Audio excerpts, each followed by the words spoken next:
বিপুল ভোটে জয় করুন। জয় করুন।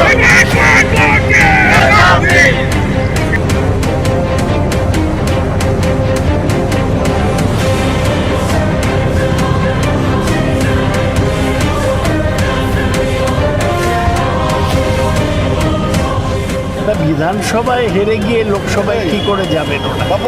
মাধ্যমিক পাশ না করলে কি কেউ উচ্চ মাধ্যমিক দিতে পারে? পরীক্ষা একটায় ফেল করলে পরেরটায় পাস করা যায় না, এটা সৌগতবাবুদের ভুল ধারণা। যদি মোদি হেরে যায় আমরা শাসক দলে থাকবো।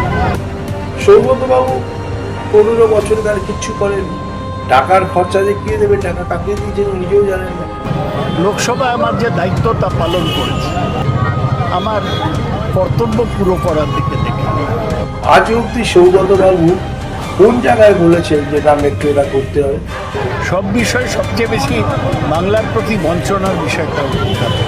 কারণ দমদমের মানুষ তো এত বোকা নয় যে ভারতবর্ষের উন্নয়নকে পিছিয়ে দেবে কতগুলো চোর জিতিয়ে দেবে।